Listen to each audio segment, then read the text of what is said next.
to your mother. It's time for another episode of Birds with Friends. Just some high-flying wren, fast vertical stems, and professors from Penn watching eagles eating prey like Pazookies on birthdays. It's Philadelphia, Marissa, Bo, and Zach kicking it. Cooler than 3 penguins till Zach runs off with his valet keys. He's a real nuanced goose. Pull up a branch, get loose. It's time for some juice on some Birds with Friends. The early bird gets the worm, but prefers getting turned like a turn on some Birds with Friends. Marissa, Bo, and Zach are here to squawk. Don't miss the mistress talk on some.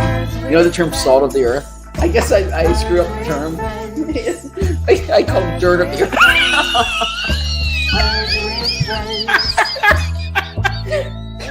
I said it like the most earnest way possible. Hello, everybody, and welcome to Birds with Friends at 12:38 a.m. Eastern Standard Time. I believe that is 10:38 p.m. in Denver. It is Bo Wulf and Zach Berman here for one last ride as we talk about the Eagles' season-opening 25-20 win over the New England Patriots. As DFOP Dan McQuaid might say, this was a perfect start to the season for Eagles fans because you get the win and you get a lot to complain about because this was a very disjointed performance from the Eagles by a lot of measures, probably the worst offensive performance they have had with Jalen Hurts at quarterback since the 2021 season. It looked like it was going to be a party early on. They jump out to a 16-0 lead, but then from there, they just get stalled on offense, 4 straight 3-and-outs. The defense gets taken advantage over the middle of the field, just as you might have been worried about. You had some injuries. You had an unbelievably costly, potentially game-losing fumble by Jalen Hurts in the fourth quarter, and then 2 defensive stands gives the Eagles the win at the end. But most of all, Zach, how are you doing? How are you feeling? Are you exhausted? Yeah. What's going on? Oh, I'm doing well. Excited for this podcast. Tired. I'll admit that. And but energized to discuss this game. The Eagles had a lackluster offensive performance. This will not be a lackluster podcast. Let's get to it. That's debatable. It's not going to be. It's what time is your flight tomorrow? My flight's at 11 tomorrow. Okay. You might not make it. Bo. We have a lot of podcasting. So the flight's at 11. Mm-hmm. That means you want to get there by what, like 9:45? 9:30. Yes. Leave 9:30, here. Okay. So then you want to leave here by 9? 9. It's a pretty short 10. drive to the airport. 9:10. Sure. You don't know what the tunnel traffic's going to be in the morning, but Okay. 9:10. So that means we're looking at like a 8.5-hour podcast. If we can keep it going that whole way, then maybe I could get you to miss your flight. I am not missing that flight. And I don't think we need an 8-hour podcast. We are, I really believe that we can sum this up in the next hour. Okay. Well, we'll see what happens. Yes, we've got a lot to get to. Maybe we can have a little emotional zoo at the end. I'm enjoying. It looks like the sickos, the real true sickos in the chat, are sharing some of their favorite Birds with Friends moments. That's fun. That'll be fun to read back afterwards. But Zach, let's talk about the game. Let's start there. And I know that that's a surprise to you, but that actually is a surprise. I did not expect the words "Let's start with the game" to come out of your mouth tonight. Hold on, let me just write down. I do have a grouse that I need to get to. I'm gonna make sure I get that in. As one would. Well, actually, you know what? The person who hit you with the rental car? Let's start with before the game because, I would say that if you were to ask anyone who covers the NFL, who's like you picture like somebody who is a great beat reporter, who is a great unimpeachable beat reporter. I think one of the people who would come to mind, Mike Reese of ESPN, just as like stone cold beat reporter as it gets, one of the best of the best. And before the game, Mike Reese comes up to Zach Berman with a copy of Underdogs, and he asks him to sign. He wants him to sign it for 2 people. What a thrill! I was flattered. I love it. What a start to the day. What a start to the season. What a start to the season that is, right? If I could sign that book at every road game this year, I'll be happy.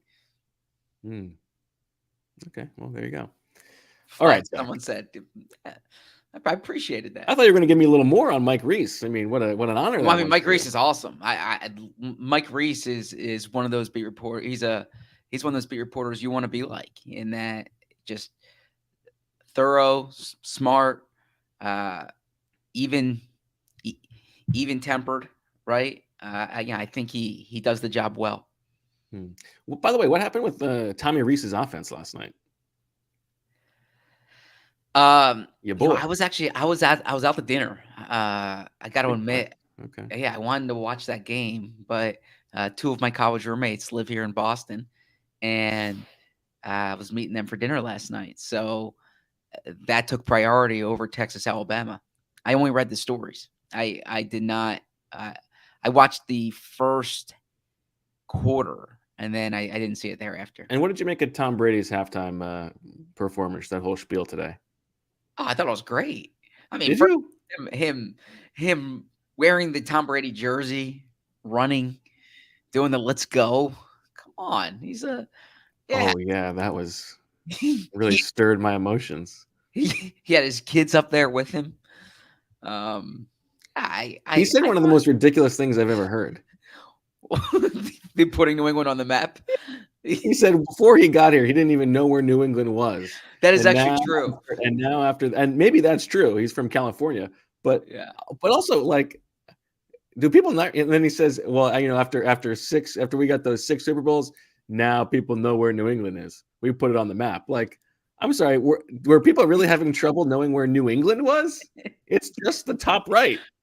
It's just very easy to find. It's not. Yeah, I mean, no, I think he can take credit for a lot of things. He's got an incredible list of accomplishments. He doesn't need to make up that people didn't know where New England was until he came along. Perhaps Foxborough would be more apt. Maybe people didn't know where Foxborough was. Yes. And people don't want to know where Foxborough is. It's a terrible place to get to. That's a terrible place to get to. Yes. I mean, it might be a nice town. I've actually, I once had a good chicken parm sandwich in Foxborough. What a ringing endorsement. I was snowed in Foxborough for like 5 days or 4 days. I was covering the lead up to the AFC Championship game, or AFC divisional round game, between the Jets and the Patriots, and I had to spend the week in Foxborough. Enjoyed it. You got that good chicken parm sandwich. Yes, I did. Yep. All right, Zach. Let's talk about the game a little bit. Mm-hmm. The flow of this game was interesting because the Eagles drive down the field with a pretty solid opening drive. A bit of a surprise that it's all Kenny Gainwell all the time in the backfield. That's one of the fun things about week 1. For the first time, the coaching staff has to sort of tell the truth. Wait, can I interject real quick? It wasn't just Kenny Gainwell in the backfield. It was Kenny Gainwell in the offense. I think the whole offense was giving the ball to Kenny Gainwell in that first drive. Okay. Okay. Wait, no, that was good. That was a good opportunity to grind the flow of the conversation to a screeching halt. All right, please proceed, host Bo.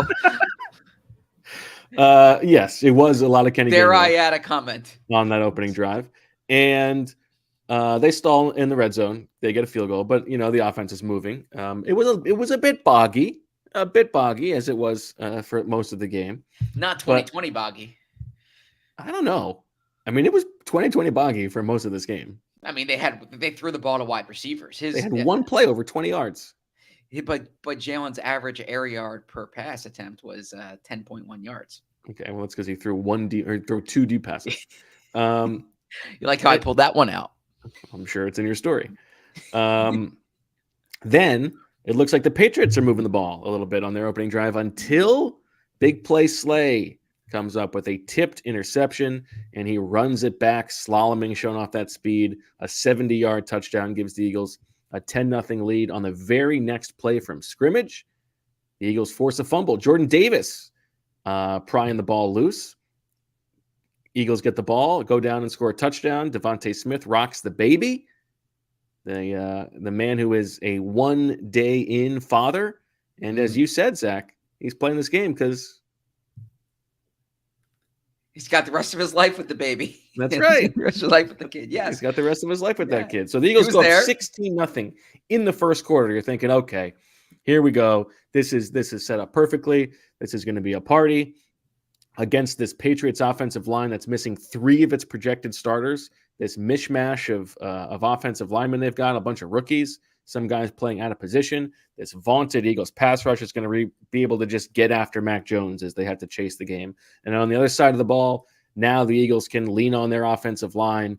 They should be able to run this game out, maybe pick off a few big plays here and there. This game is set up now for a blowout all of a sudden. But that's not the case. And on offense, after that point, it was really bad. From there on, they went 4 straight 3-and-outs. They moved the ball a little bit and got 3 long field goals in the second half. But by most measures, by EPA per drive, by just yards from scrimmage, by first downs, by plays of 15 yards or more, this was a worse offensive performance than any game they played last season with Jalen Hurts at quarterback. So my question to you is, on offense, before we get to the defense, what are you concerned about, and what do you think is like no worries at all? That's just week 1 going up against a good defense. Yeah. It's a good question. I don't have a strong answer there. I think an offense with these weapons and with Jalen at quarterback is going to be fine. I didn't think Jalen was great as a passer tonight. I thought, look, it's easy for me to say this from the press box. I thought he missed some guys. Like, Dallas Goedert had 1 target tonight, and there was, and it took until the fourth quarter. Yeah, and there was a play like 2 plays before that target where Goddard was just wide open. Right. So I understand that New England was doing some things to take away the easy completions to Goddard, but there were times that there just seemed to be a disconnect. I think the offensive there was too much Gainwell early. Like I said, I think it was 8 of the first 12, 8 of the 8 touches on the opening drive is too much for Kenny Gainwell. Nick Sirianni said after the game, DeAndre Swift needs to have more than 2 touches in the game. They need to get the ball to the Goddard more than they did tonight. He compared the Goddard thing, and I was actually going to make this comparison during the game. So Nick and I are kind of on the same wavelength here, to Devontae Smith last year. Devontae Smith had no catches in the season opener, went on to have 15 catches in the next 2 games. Dallas Goedert's going to get his. But I thought that there wasn't much of a flow, and the reality is the third down offense is what concerned me most tonight. They were 3 of 14, and they or 3 of 14 or 4 I feel like we're just gonna. This is like this is a cyclical thing where we're just gonna get into like a results based an argument about like results based third down stuff. But yeah, I mean, we might as well go out the way we came in. Yeah, the third and longs concerned me, right? Like they were just in third and long so many times, and that's because they were just unproductive on those early downs. But if I had to point to one thing tonight, if you say like, what's one thing that concerns you relative to, I think everything can be rectified. Like there's nothing here I'm like, oh, beep, this is their offense in 2023, but they need to be more explosive. They need to get they need to stretch they need to stretch the field more. I know that 48-yarder to AJ got overturned. Nonetheless, that's the they need to get the ball downfield more than they did tonight. So I asked Jason Kelsey about this in the locker room after the game about like flex. We all know week 1s are weird, right? So and Royal we or you and Jason. Well, us football guys. Yes, exactly. Week 1s are weird. Nick Sirianni said after the game that he now wishes that he had given the starters a series or 2 in the preseason. He regrets that. So there's going to be rust, right? And so my question to Kelsey was like, these week 1 mistakes. What's the difference between what's correctable and like not that big of a deal versus things that might be sort of red flags. And, he said that, missed assignments, schematic things, those are things that can be easily corrected that, we'll get those fixed up. What would be more concerning would be things where like a guy is just flat out getting beat. Like it's just like a talent deficit and a one-on-one without, scheme concerns. Like a thing just doesn't look good, right? A player. And so on offense, I'm not super worried, right? Like Jalen Hurts, I thought was not good today. And to whatever degree that is, he hasn't played a game since the Super Bowl, and Bill Belichick has had, all offseason to prepare for this game, and the Patriots have a very good defense. I don't know what that is. I think we're gonna have to, this is gonna start to become a Brian Johnson conversation if this extends beyond this week. But like you, I'm not worried about, Dallas Goedert's going to get his targets. Yes. They're going to throw, AJ Brown and Devontae Smith will be productive. I'm a little bit worried about the offensive line. Not worried, but I didn't think that they were, nails today like you might have expected. Now Jalen Hurts did have a lot of time to throw the ball. His average time to throw was, I think it would have been his third highest of last season. But like, Lane Johnson was imperfect today. Him and Cam Jurgens had a couple of miscommunications. It seemed like Mailata had a costly penalty. They just, they weren't perfect. So like, it's possible that the offensive line takes a step back this season, right? Kelsey and Lane are aging. Jurgens, we don't know what to expect yet. Like that, if you're thinking of things that could be real, that could be real. I still would say have faith there. And I don't expect that Jalen Hurts is going to play like this much moving forward, both because of, the schedule and the defenses they're going up against. But also I think, he's a very good player. He's not going to play this badly. And even in like played this badly, he went 22 for 33 for 170 yards, 1 touchdown, and not super productive on the ground, 9 for 37, and obviously the fumble. But I would expect that we can expect the talent's going to win out here on offense.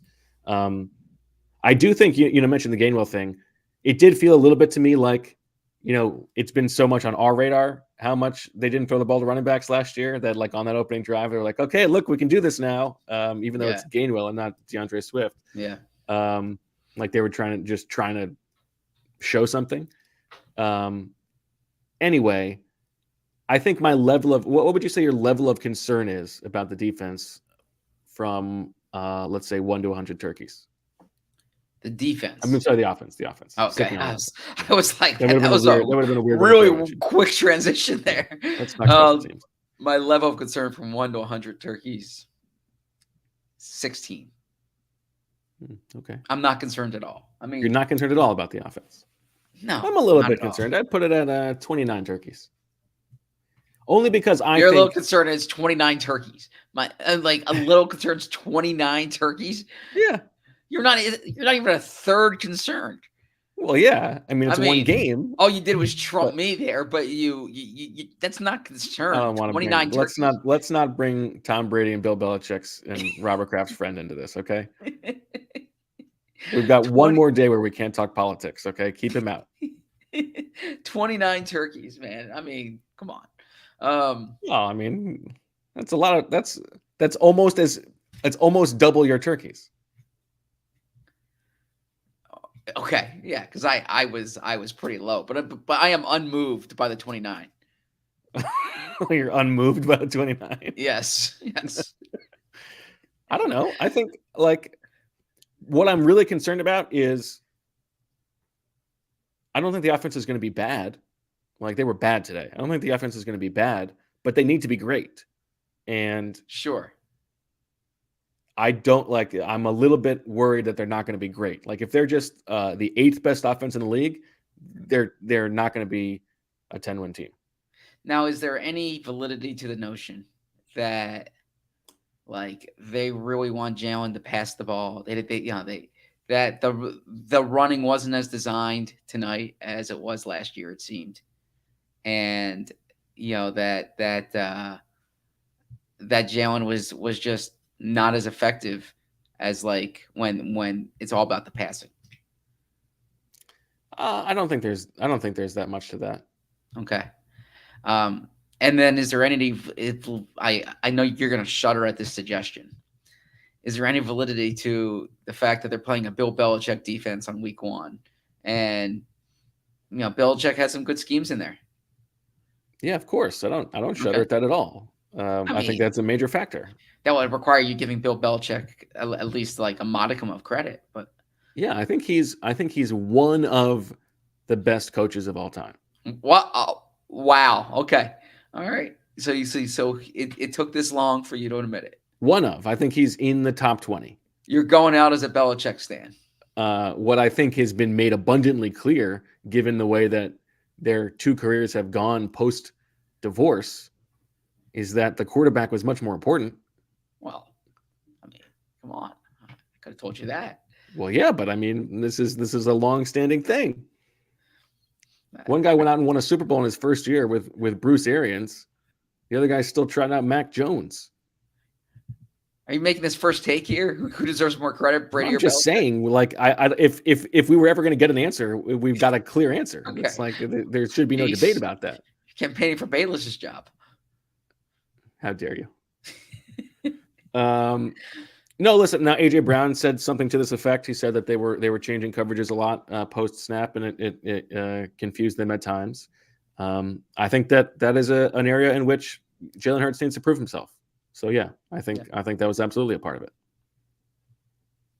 Okay, the fumble. I feel like the Hurts fumble is about as bad as it can get, and he did not really seem to own that very much in the post-game press conference. It was his first. His first question was the first question was about your performance, and he says he needs. He takes accountability for the ball in his hands, something of that nature. Yeah, he owned it. I thought. I don't think he owned it.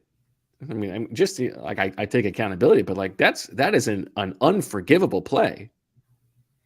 Yeah, I mean you can't. I mean, they have the ball up 5 with whatever it is 2.5 minutes left, like a chance to go win. Just go win the game. But what you definitely can't do is turn the ball over. And on the first play of the drive, he fumbles the ball away. Yeah, huh? Was it Jabril Peppers who knocked it loose, or was it different? I mean, I don't know if it was. All I know is that you want it to have been Jabril Peppers because you love Jabril Peppers because he's a positionless guy who was once a very high school recruit. Boom and boom, right? My type. Yeah, I mean that's the middle of the ZB bingo board. Yeah, well said. Yeah, I don't know. I mean, listen, he cannot be fumbling that ball away. That's really bad. Because listen, they go empty, they go wide because that they want, like, we trust the ball in Jalen Hurts' hands. He's our best player. We want the ball in his hands. You can't be doing that. I know that's easier said than done, but listen, if Derek Barnett had committed like an offsides penalty, you would be standing on the bully pulpit calling for him to be put in jail. But if Jalen Hurts fumbles the ball away, you think, he took accountability. That's fine. What do you want me to? He did. He took accountability. It was a bad fumble. I said as much. It was a much more. It was a worse play, a more impactful result than anything Derek Barnett has ever done. Why is Derek Barnett getting thrown into this? Because he's the one you crush. You gotta stop taking the low-hanging fruit. Go after the big guy. This has nothing to do with Derek Barnett. The fact that you bring Derek Barnett in this conversation shows you have a weird Derek Barnett thing in your mind. I wasn't even thinking about Derek Barnett there. He had a good rush tonight. There you go. I'm just saying. Don't just pick on the little guy. First off, little guys can be picked on. Watch the last 4 years of the show. Okay. I would be say picked on than picked off. Ask Mac Jones that, right? Yeah, I think Jalen's fumble was inexcusable, and this was a bad game for him, Jalen. And he said after the game that all that matters is the win, and he's always said that. But I have a story that's up now on The Athletic about the lackluster offensive performance, and I think there are a lot of different factors to it. But the bottom line is this offense, like you said, can be a juggernaut and needs to be a juggernaut, and they can't look like this. They only reached the end zone once tonight, right? They need if Darius Slay didn't have that pick six and Jordan Davis doesn't force that fumble and Jake Elliott isn't money from long distance, then the Eagles have the same result as Kansas City and Cincinnati in week 1. Do you ever did you do a lot of making collect calls when you were a kid, like from payphones? I wouldn't say a lot, but yeah, from time to time, yeah. Call home, like you need to get picked up. You do the collect call Yes. move? Yeah. Well, I used to bring 35 cents. More than 35 cents was what the payphone was at our school, and so so you didn't do the collect, dude. No, sometimes I wouldn't have the 35 cents and I would call collect, but I would typically bring 35 cents with me to school. Yeah. Would you only bring 35 cents? Yeah, like a quarter and a dime. Yeah, for the Was that given to you, or you would just no, on actually, your own choose to only take 35 cents? I would. So this is a true story. So that I would get a Daily News, which was 60 cents at the time when I was in high school. Okay. I would get that. I would get a Daily News, which was, so I'd give $1 for the Daily News, and I would ask for a quarter, a dime, and a nickel back, right? Because I need to have the 35 cents for the for the call. Yeah. Now, how come you were getting the Daily News instead of the Inquirer? Because I had the Inquirer home delivered. Wow. You have an answer for everything.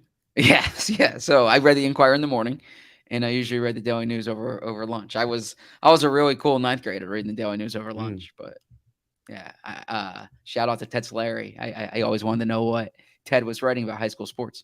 There you go, Bob. We had a baby. It's a boy. Remember that commercial? You don't remember that one? No. Oh, the guy's calling. He's calling collect to say that they had the Bob. We had a baby. It's a boy. So he doesn't have to actually pay for the phone call. So that's why you brought this up? No, it's not why I brought it up. I brought it up because you said money from long distance. That's what. Okay. There you go. Gotcha. All right. Yeah, I was just thinking about, I used to take the train home from school, and I'd call collect for a pickup. But I'm like thinking back, like I did not need a pickup. It was not a long walk home. But you would take the train home. Okay, I respect that. Oh, you respect. And what would you read on the train? First time you've ever respected me. And what would you read on the train? You know what I would read? I would actually. I'm not proud of this, but I would read a lot of New York Post. Why would you not be proud of that? Come on. Well, I mean, it's a bit of a rag. Mike Vaccaro, Steve Serby. Yeah, good sports page. Yeah. But I would read. But what I'm not proud of is how interested I was in like the Liz Smith, page 6 or whatever. Yeah, the page 6. All like the salacious like nonsense rumors. I'm like, feel like I'm in on the New York gossip. You strike me as a page 6 guy. Well, you know what I would do is, I mean, I would what the real jackpot would be is if you got on the train and somebody had left a paper. Okay. I mean, now we're talking. Yeah. Yeah, I probably read too much page 6. Okay. Yeah, I used to read I used to read the Agate every day in the I would know every transaction from the Agate. Those were the days, man. You sound like an old man now. Yeah. Okay. All right, let's talk about the defense, Zach. I would say, let's see if we have the same read here. Taking away the defense, take the whole team into account. What was, if you are an Eagles fan, you think the number one most promising development of this game? Ooh, good question, because I haven't thought about it. Like I've really only thought about what went wrong. I mean, well, the obvious, the cliche answer is they're 1-0, right? And the most promising development is they went into New England and they won a game, which is hard to do. But what I would say is the defensive line in particular did not get they didn't get pressure for much of the game, but I thought Jalen Carter looked terrific. And I haven't rewatched the game yet. I will do that hopefully Yeah, I tomorrow mean, of night. course you haven't. It would Yeah, be but impossible to have rewatched the game already. it wouldn't have been impossible. But Well, but to have finished the game, yeah, gone to the locker room and written a story, and then driven an hour and a Mhm. half back from Foxborough because it's in God knows where. Yeah. So Jalen Carter, I thought looked really good. Maybe it was just flash plays, like maybe there were plays in between there where he didn't. Um, I imagine Fran Duffy's going to have something up soon on Jalen Carter. Look forward to watching that. Uh, I thought Jordan Davis looked good, and Jordan Davis looked good through the game, right? And he was playing. He wasn't just playing nose, right? He was playing the 4 down looks, and so that jumped out to me. Yeah, I thought for a period of time their pass rush needed to get home more, but I thought the interior, that being a question, uh, that jumped out. Yes, I think you landed where I did. Is that my answer for this unequivocally from this game is the combined play of Jalen Carter and Jordan Davis. Jalen Carter maybe a little bit less surprising just because of all the gas up that he's been getting from his teammates. He looked the part. He had that sack with the game on the line, and it was the kind of play where it was like, I think I said it to you and T-Mac who were sitting next to me, like they're either going to lose this game or Jalen Carter is going to make a play. Yeah, you called that was a Shield Super Bowl call, and he had the sack on the next play. But it felt like, and he had just come on the field from being off the field. It felt like he was the best defensive lineman on the field, at least for the Eagles, better than Hassan Reddick in this game. Now, I like we'll see what happens with Reddick and the thumb, but like he was the most impactful guy. He was getting to Mac Jones up the middle. There were a couple of really quick pressures. You want to say your boy Sweat? I thought 94. I thought 94 played well tonight. He played very well. Almost had a pick six. He played very well. It's a little bit easier to get pressure on the edge than it is to get pressure up the middle. Okay, qualified 90. Yeah, I also saw him rushing from the 4-eye tonight. Okay, like twice. So yes, so that the fact that Jalen Carter was this good right away, really encouraging. I think maybe even more encouraging and maybe more surprising was the play of Jordan Davis. We have talked about the slow development of pass rush for that position. For him, especially not having any track record at all of sack production, and in this game, I thought it was really interesting. As we waited to see what Sean Desai's defense was going to look like. I don't know if this was just because of what the Patriots were doing personnel-wise on offense. I don't know if it was a decision based on the schematic matchups, or if this is what Sean Desai sort of wants to do. But it was very heavily weighted in this game towards even fronts. I had it at about 85% of the time. They were in even fronts, just sitting in nickel, 4-2-5, as opposed to last year under Jonathan Gannon when it was much more odd fronts, especially on early downs. I think there were only 2 snaps of 5-1-5 tonight, that penny front, and only a few snaps, like about 10 or so snaps of just sort of base 5-2. And in those even fronts, Jordan Davis was on the field with Fletcher Cox. And on pass rush situations, he was moving the pocket. And he split a sack with your boy Josh Sweat in the fourth quarter. And that was not the only time that he was sort of looking good there. And I thought it was to his credit that they were in those even fronts for most of the game. And he was on the field and they were stopping the run pretty well. So I think that the early play of the 2 Georgia defensive tackles, I think, was the most encouraging development from the game tonight for the Eagles. Especially long term, because those are 2, obviously, you're looking at the number 9 pick and the number 14 pick in the draft, two building block players. These were, and you take defensive tackle back-to-back years, you're expecting them to be core players on your defensive line. I mean, at one point, the Eagles did that with Mike Patterson and Broderick Bunkley, and they were, they were later in the draft, right? So these are guys you're expecting to be, 2 top 15 picks. Jalen Carter might be the best player in the draft. I agree with you. I think that's a terrific development for the Eagles. He also played more snaps tonight than he did in any game last season. So you see a little bit more being put on his shoulders, and also sort of the fatigue and ability to play in games, which was a bit of a question at times last year. Let's do the same little exercise we did for the offense, Zach. What of the concerning things on defense in this game, what are you not worried about, and what is on your radar as something that could be a problem that could last beyond just this week? Well, personnel-wise, linebacker, Nakobe Dean was spotted in I did not see him, but spotted in the locker room by other reporters with a boot on his foot. Is that right? I heard that. I didn't see it either. Okay. Yeah. And Jeff McClain from the Inquirer reported, and he's having an MRI tomorrow. It's a short week as it is. The Eagles only have 3 linebackers on their roster. On the practice squad, they have Van Sumeren and Nicholas Morrow. I would expect any significant absence means that Morrow's coming up. Yeah, and I didn't think Zach Cunningham looked that good tonight. So, yeah, I think linebackers are concerned. But just in general, it seemed that the Patriots were having so much success attacking the Eagles in the middle of the field. And what did we talk about throughout the summer? Linebacker and safety. You're replacing both your starting safeties. You're replacing both your starting linebackers.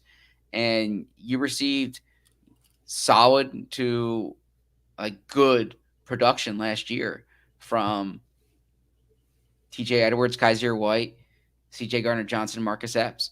And Justin Evans, to the naked eye tonight, didn't look especially good. I thought Blankenship made some plays. He had the one he had the chase down on the sideline right in front of the Eagles. I was impressed there. But overall, my biggest concern is the middle of the field. I don't think I don't think they have enough there, and linebacker is going to be a position that teams are going to pick on because they simply don't have the personnel. Last year was the outlier. This is more. I mean, how many times did I use the expression in 2021? You get what you pay for, right? Or was it 2020? Yeah, I think it was 2020. I said you get what you pay for. Well, I mean, in a certain respect, I know the Eagles have a 3rd-round pick out there, but you're getting what you're paying for. They haven't invested in linebacker, and it's ambitious, they didn't invest in that second safety spot, and it's ambitious to expect it to be good right away. It's a little boring, Zach, but we agree again. I think the middle of the field is an issue, no doubt, and not just because they were exploited tonight, and that is where the Patriots, that's where they turned things around in this game, was when they just started picking on the middle of the field. But because that is by design, as you said, unless they're going to do something really atypical and, trade like a significant resource for a higher level player, they're going to struggle in the middle of the field against good offenses all year long, I think. That's not ideal.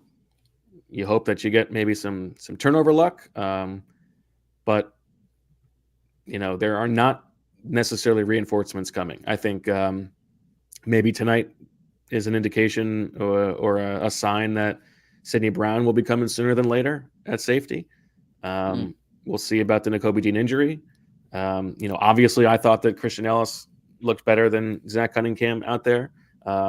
Guys told us in the locker room that when Dean went down, the play calling duties went to Blankenship and Ellis, not Cunningham.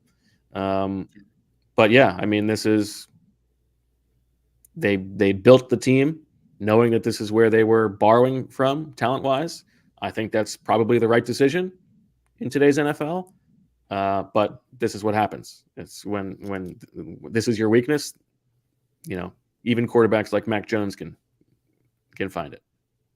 Yeah, and Mac Jones wasn't terrible tonight.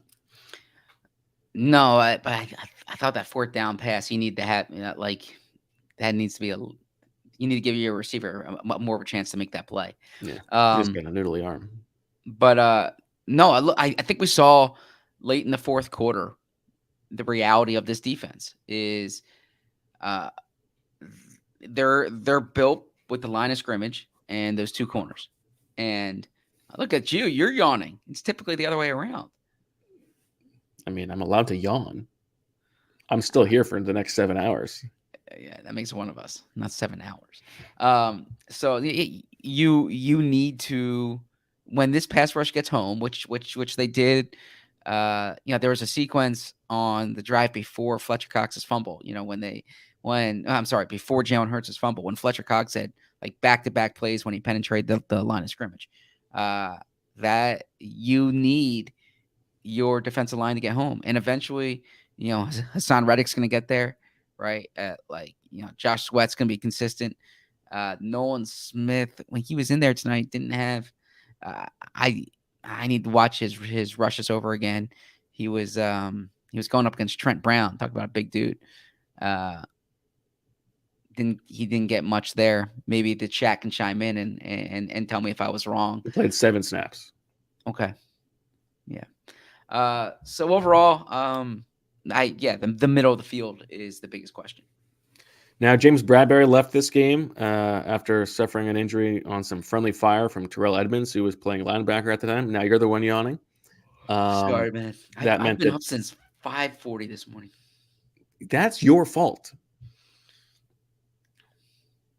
Okay. You don't have to assign. You take personal offense to that. I don't take personal offense to it, but you knew you had a long day ahead of you, a long night ahead of you tonight.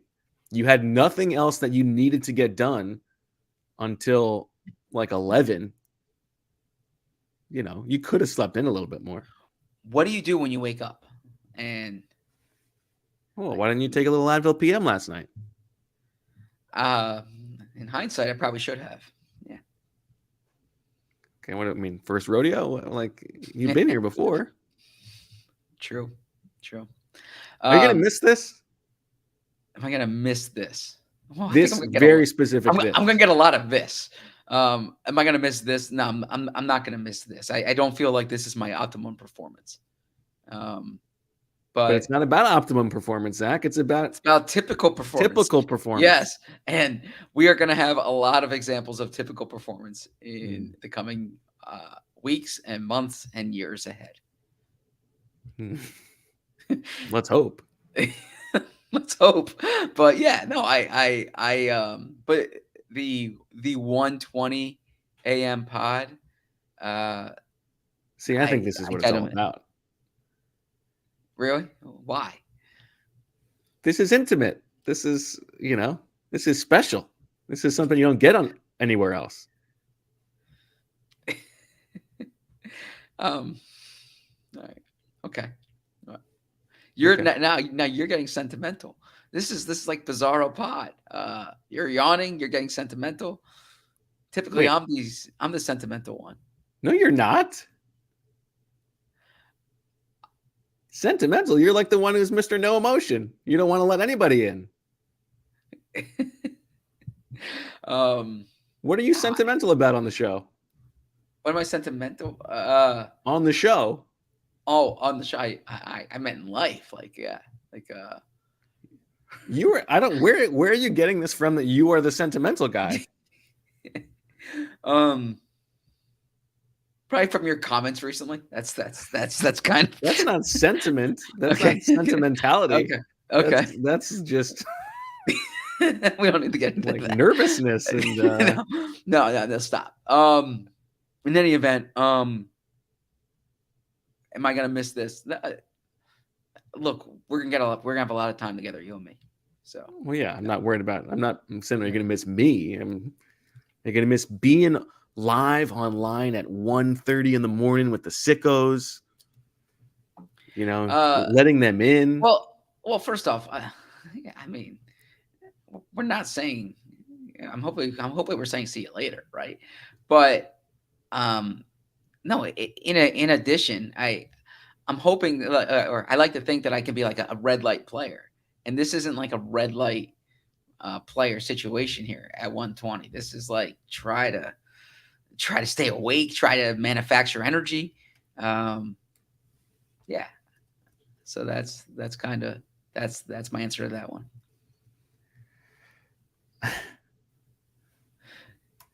I want to do a bit of a Coco Gauff. I want to thank my haters here. Why? Because someone said let's talk football. Yeah. Jay Speakman, you can be my Coco Gauff. You know what?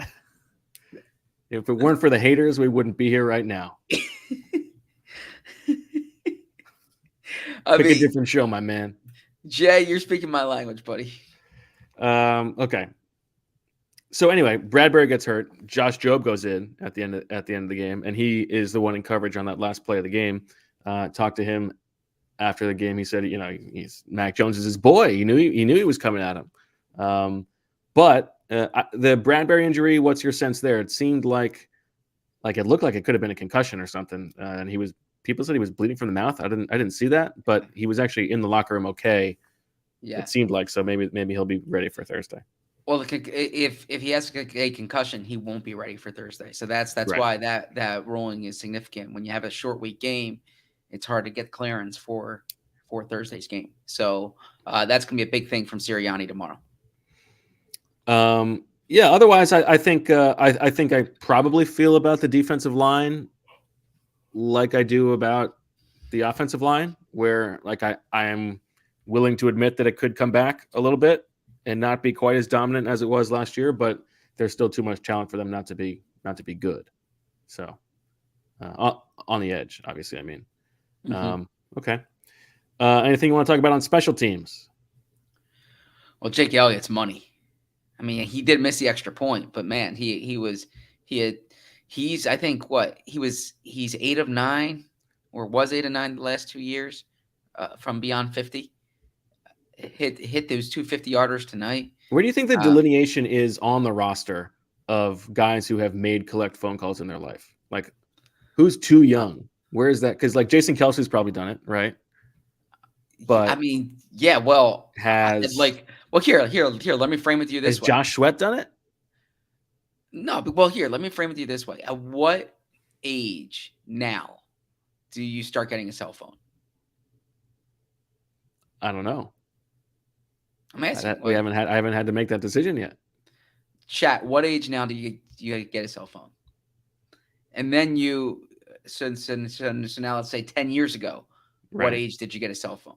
When I was in high school, like when you got your driver's license or you went to college, those were like the two things, right?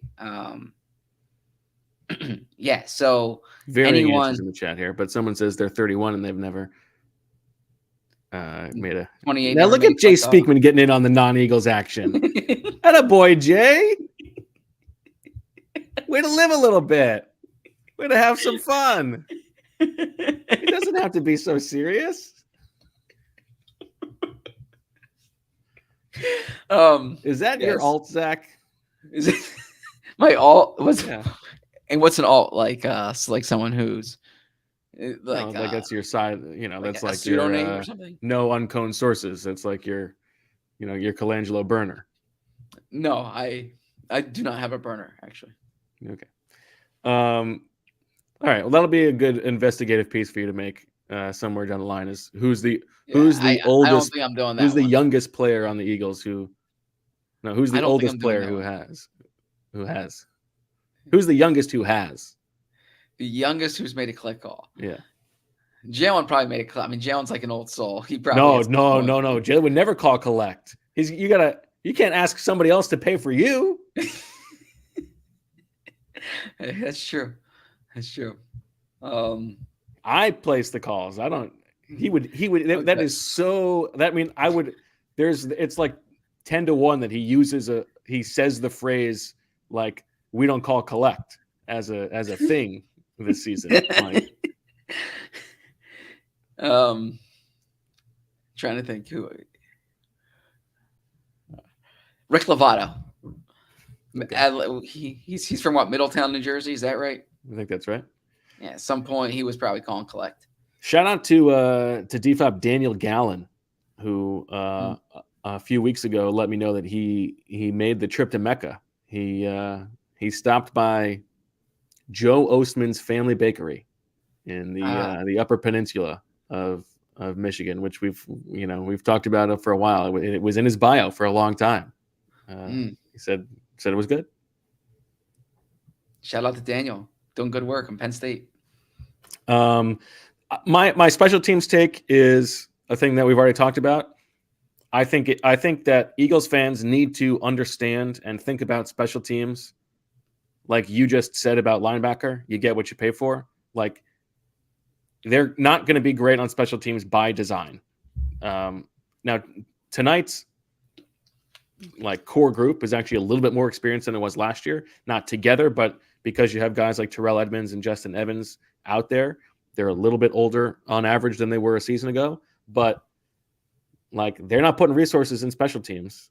And so, Michael Clay needs to make sure that Sua Opeta is out on the field for that field goal attempt, and they don't have to burn a timeout. But they're going to probably have to get better over the course of the season, like they did last season, because by design, they're not given. They don't care about special teams as much. It's fine. Yeah, procedural. You can't have the procedure stuff, right? That's just stuff that needs to be cleaned up, and that rankled Sirianni. They had one on defense too, right? Where they had to burn a timeout. Yeah. So that rankled Sirianni after the game. But no, I agree with your general assessment that this is their personnel on special teams, and they're not signing your Chris Maragos and all those guys who Chip Kelly brought in later on. Seji Ajiro Tutu, Brian Bremen, Brad Smith. Yeah. That's just not the path. And that's probably the right decision. Yeah. You don't need to have those guys necessarily.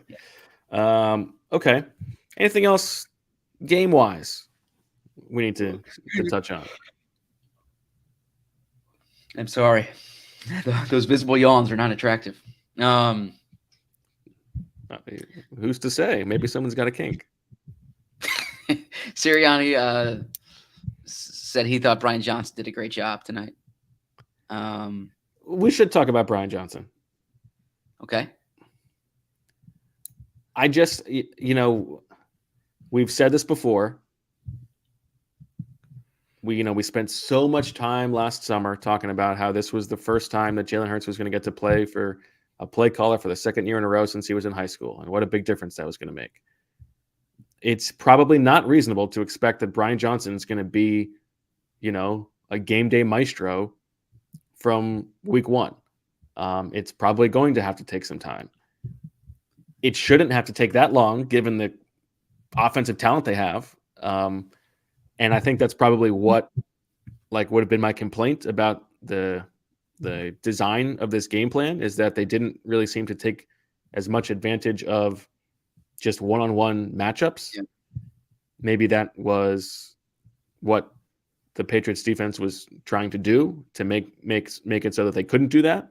But let's see how they do next week against this Brian Flores Vikings defense that's much more different, much more sort of balls to the wall and opens, sort of dares you.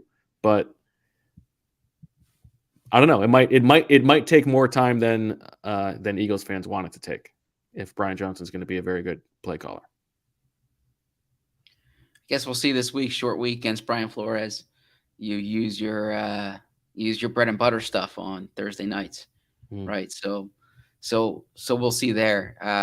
3 cowards draws in this game. I mean, what are we doing? Yeah, so Jeff McClain asked Sirianni about this, and Sirianni kind of pushed back on the notion that a running play is not aggressive. He said a running play can be aggressive. He says that's a lie. He said it's unique, but it can be aggressive there. It's not unique. I have a whole name for it. I've had a name for it for years. It's not unique. It's a give up. It might work 1 out of 12 times, but it stinks. Yeah. Your offense is too good. They got the ball on the 25, with 25 seconds left and 2 timeouts at the end of the first half. They just give up. They don't even go for it. They're too talented. I know that defense is good, and I know it was raining and the weather was tough, but trust your offense. Let them go make a play. Agree. And so actually I see Eric Haney here in the chat says offense didn't deserve to try and convert that 4th and 2. I like them staying on the field on the 4th and 2. I did too. I did not like that play call. The 4th and 2, of course, we're talking about 2-minute warning. They were at the 44-yard line, I think it was. 5-point game at that point. And if you convert, you win the game. And you should be confident you can convert 2 yards. I did not like that play call. First off, they were an empty, then they motion Gainwell over. And then they throw a timing they throw a timing route. It was weird mechanics too. Like it looked like they were trying to get the Patriots defense to think that they were just trying to get them Yeah. offsides and then hiking the ball, but like everybody didn't come off the line at the same time. Yeah. It The was pressure was in his face right away. Yeah, it was a jilted play. Agreed. So I like the play call there. I'm wondering like what's too far for you to do quarterback sneak? Is 2 yards too far for you to do quarterback sneak? Oh, I don't think you go sneak there, but I think I sort of thought they were just going to go draw again. Yeah, go draw.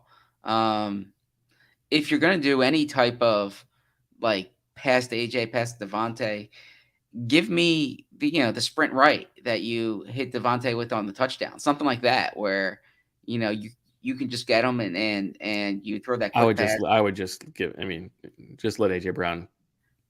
It's like an option, inside or outside. He's going to win one way or the other, one-on-one. But that's the timing slant across the middle. Yeah, when he has pressure in his face, did not like that one. But it was also poorly executed, like you said. The protection was not good there. Yeah.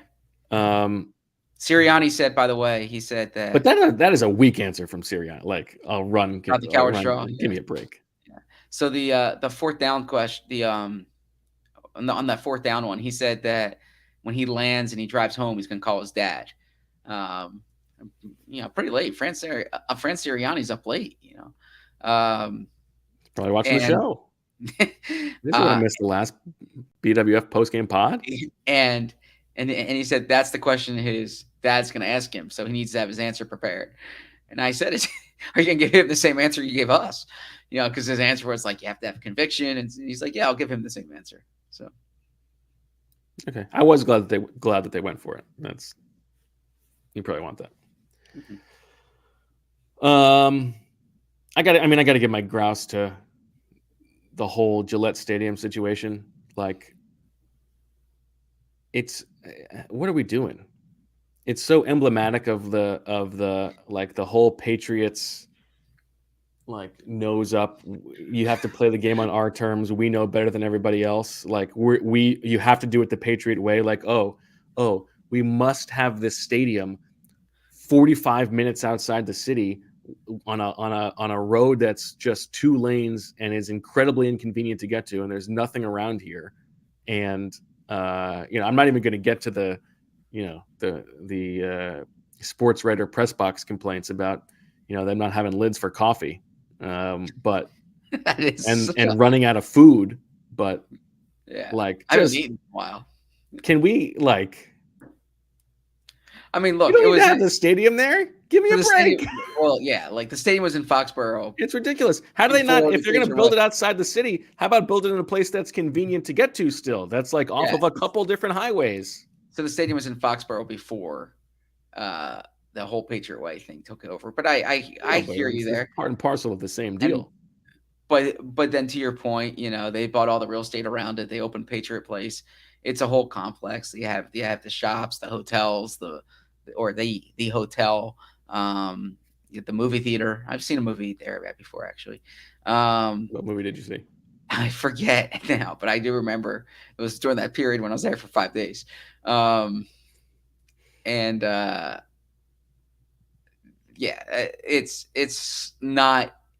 It's so hard to get to from Boston or from Providence. Providence is a little easier. We're staying up here in Boston. But no, I hear you there. I remember when I was staying at that Patriot Place Hotel during that snowstorm. Algie Crumbler was staying there. Because Belichick has like a whole rule that you can't you can't be late even with the snow, right? So I think a few of the players were staying at the Patriot Place Hotel. Okay. Did you and Algie have a moment or anything? I don't think so. Tackle him like Brian Dawkins? You just crumple him? No, I don't think so. I probably sharing too much there, but I do remember. Why do you think that's sharing too much? You think it's unfair to Algie? Like, was he making weird noises? Is that what you're like? No. You guys you're sharing a wall, and you're both happen to be watching Bill Belichick films, like. no. This is ridiculous. Okay, keep going. What's too much about what's? I don't even I understand. shouldn't be speaking. I don't know why I need to bring up Algie, where Algie Crumber was saying that's. You're gonna start getting furious texts from Algie that it was off the record that he was I don't know. he was hitting up the buffet. It's 1:37. It's 1:37. Yeah, I think we could do at least 6 more hours. So I went down at halftime to try to get something to eat then. And because I was watching the Brady celebration, right? Or the Brady thing. And then I went down after the Brady thing. And the line was too long and I didn't want to miss any of the game. So I go back up. Next drive, go back down to see if there's any food there. It's completely all they had was the clam chowder. You took it away? Yeah, the clam chowder is good, but all I've eaten since 10 a.m. this morning was 2 bowls of clam chowder or 2 cups of clam chowder because they didn't have the food out when we were having the lunch. And they had to walk around. It was a whole thing. So I'm pretty hungry right now. Me too. Should we order food to be delivered to us and then wait for it on the podcast? No. Okay. Game wise, anything else to talk about? Game wise, anything else to talk about? I'm trying to think here. Rashad Penny was inactive. Yes. Sirianni said this is the order that's kind of been in camp this summer, right? And then in that answer, he said that they need to get Swift the ball. They need to get Swift the ball more. Well, you know what? We should talk about this. So first of all, I don't think that the Rashad Penny thing is a big deal at all. Like, no, he doesn't play special teams. He doesn't play special teams. You're not going to have 4 guys up. Didn't like every single one of us make the same point when they signed Rashad Penny? Like, you know what they should do with Rashad Penny? They should just put him in bubble wrap until November and then let him play then. Like, oh, so you think it's that? I don't think it's that, but like it's fine. They don't need him to play every week. He's there in case something else happens, or if one of those guys, like if DeAndre Swift is just bad, then they can give Rashad Penny a shot. Like, if you expected that he was going to be like the main ball carrier, then you just weren't paying attention. Yeah. What do you think about this? I mean, you have been Mr. Swift. That has been your branch this summer.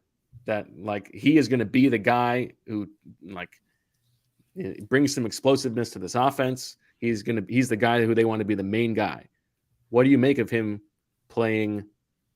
Getting 2 touches tonight and playing 17 of 61 snaps.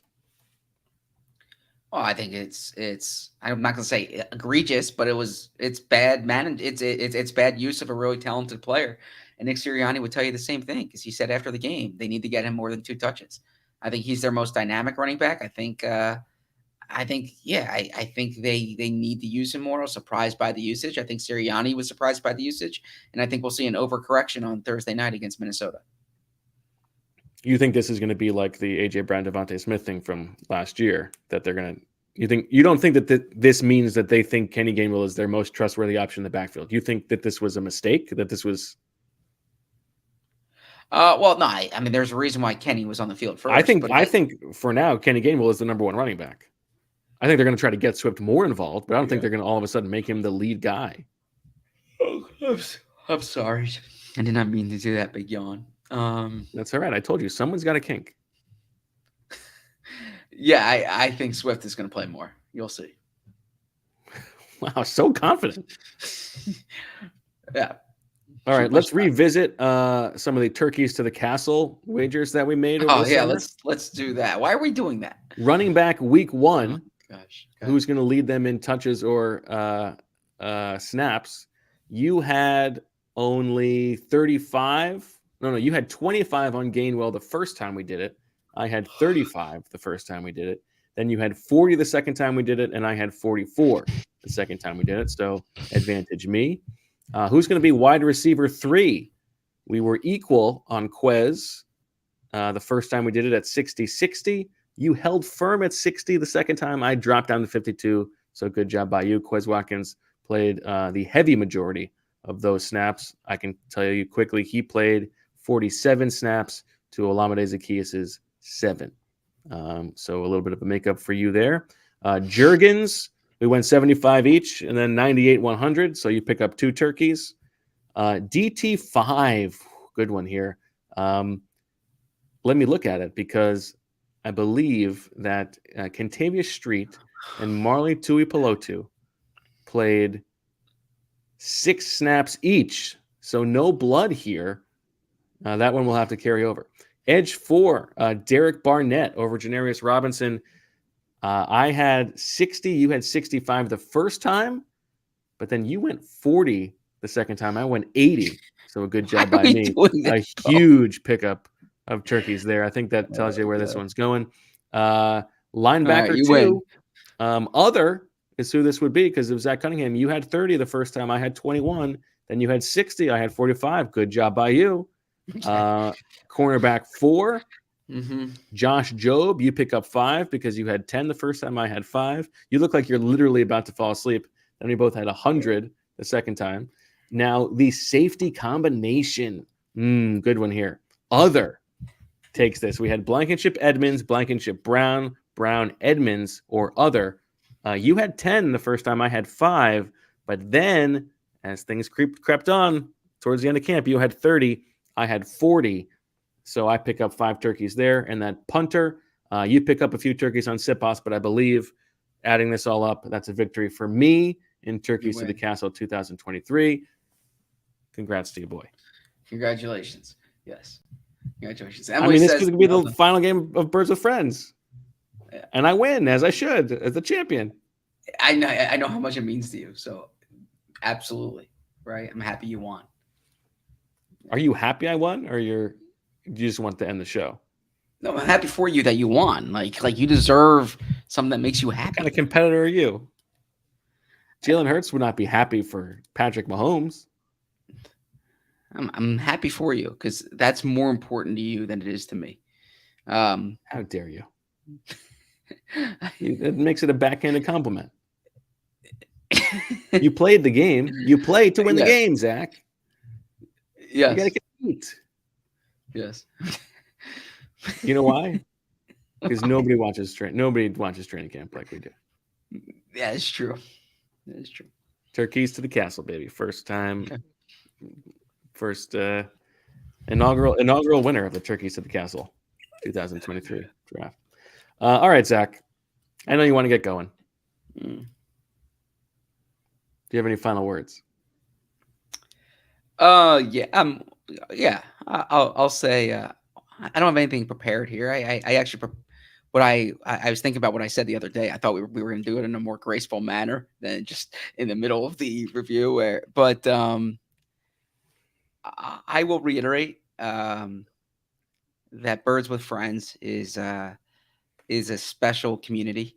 It's this has been, these 4 years have been. I wish I was more prepared for this moment to say this. No, these 4 years have just been awesome, right? Like Birds, I came here for the writing, and I take so much pride in the writing. But the Birds with Friends community has touched me, and I say that I received notes.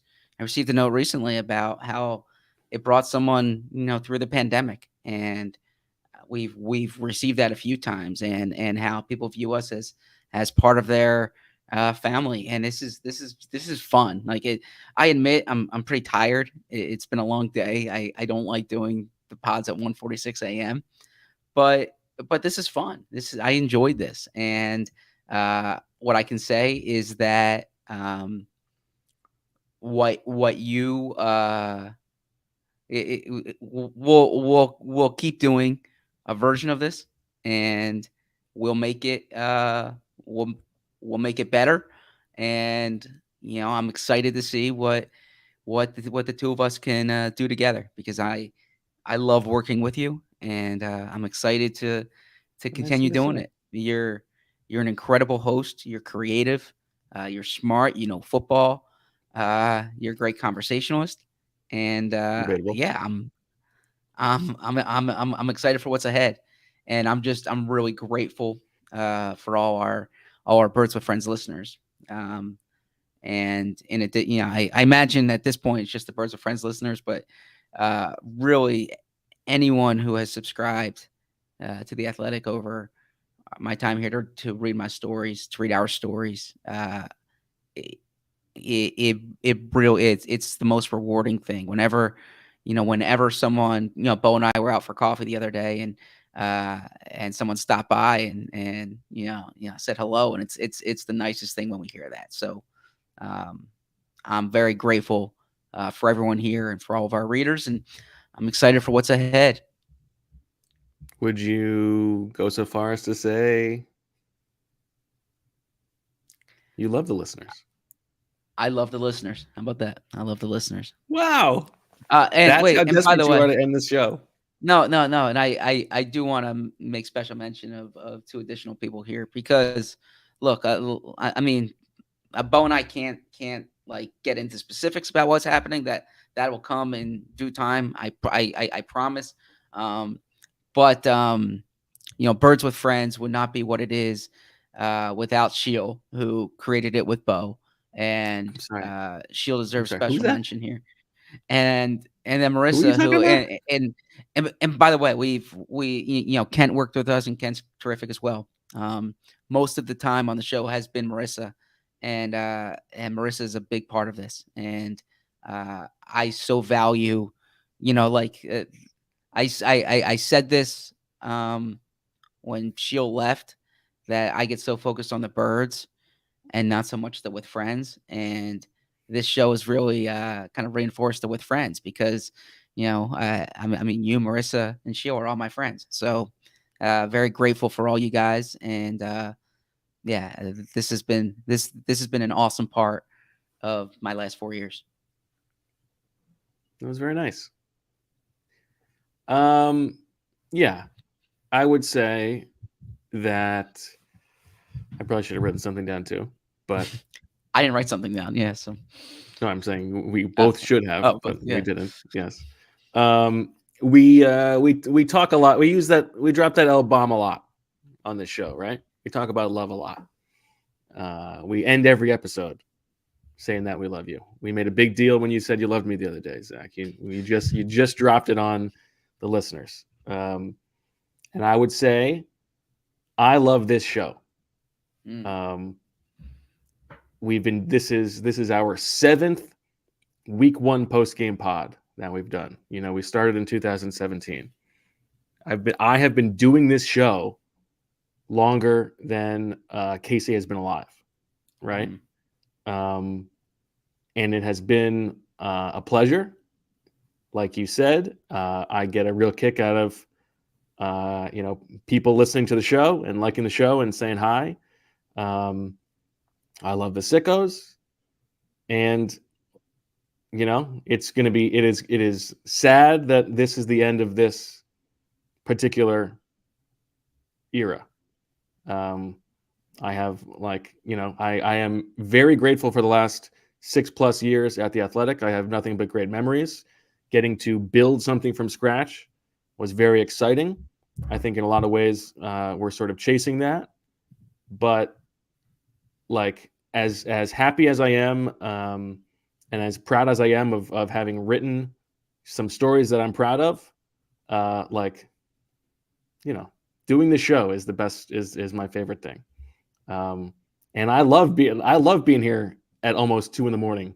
with you and putting you through the ringer, Zach. Like, I think that's great. I think that's a lot of fun. And I can think of, all the different things that have happened on the beat over the past 7 seasons, and what the post game pod might have been like then. I got a lot of good memories. I can remember doing the Benny DiNucci song from the delivery from the room after Jane was born. So yeah, as somebody says in the chat, I'm a sicko too. So I am, I'm sad that this is over, but I would say that our hope and our goal is that we can create something new that we love also. And hopefully we can start doing that soon. So there you go. And as you said, shout out to Marissa and whatever that other guy's name was, plus Kent. All right. Should we talk the rest of the inactives? Who do you think's got a shot at the Feely this year?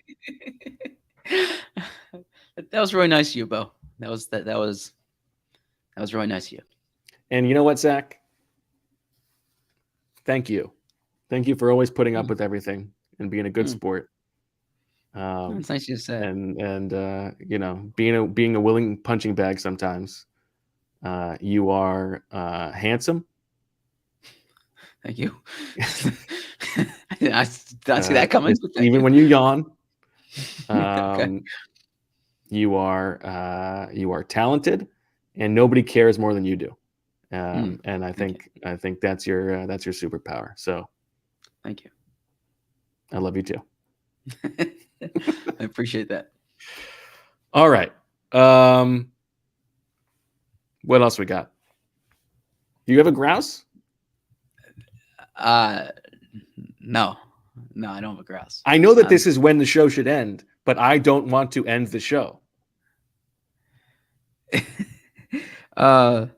No, I don't have a grouse. I'm honestly right now, my overwhelming sentiment is one of gratitude, right? Like I appreciate this. I appreciate I loved our time at the Athletic and loved our time at Birds with Friends, and now I'm excited to see what's ahead. Okay. All right. I guess that's it. I don't know. I want to keep going, but you're not giving me anything. You know, the chat's going. I feel like maybe what we could do is just like we could end the show, but leave the stream on so that the sickos can just sort of keep going on their own. And I'll just close my computer and it'll just keep going. Now, look, in due time,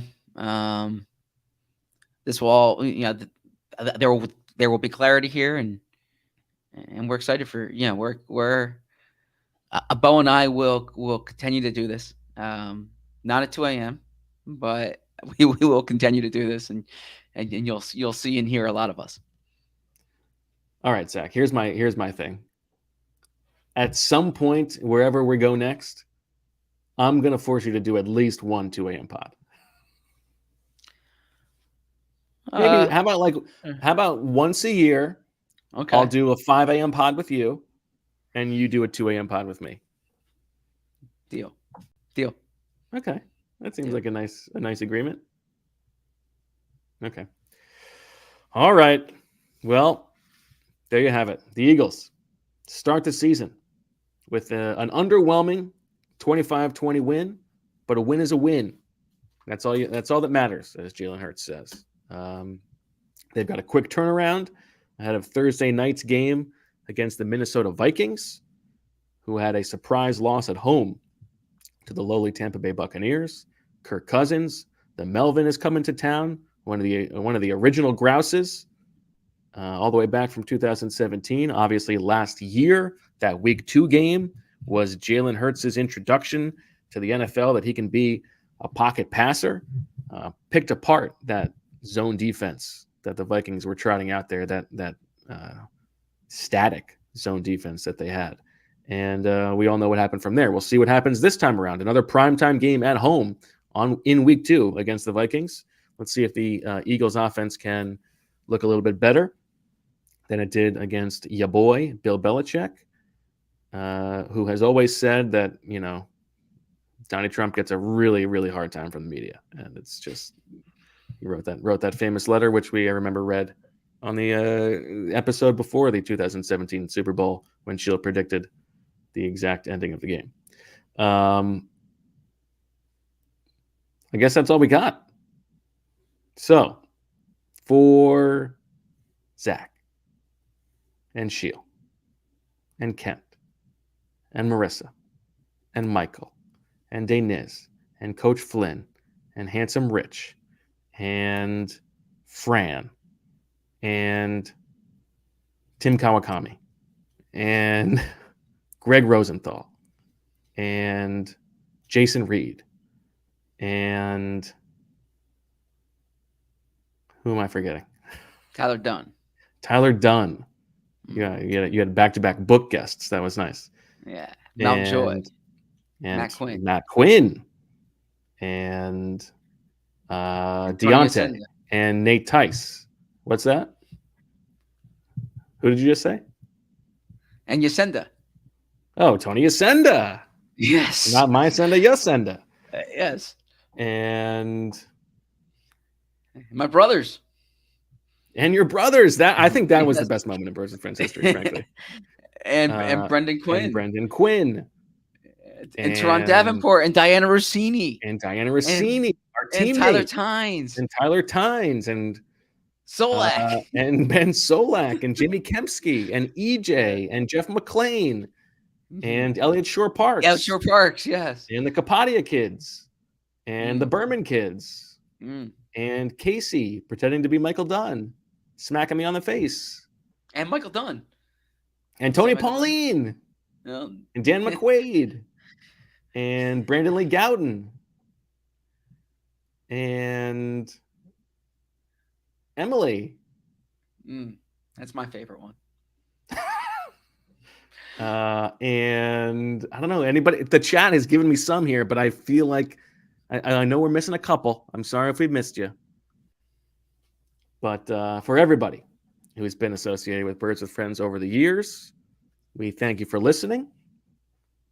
I have to find the thing again. We will talk to you another time, another way. But for now, we say goodbye. We thank you. And as always and forever, we love you. Birds with friends. Birds with friends. Birds with friends. Birds with friends. Birds with friends.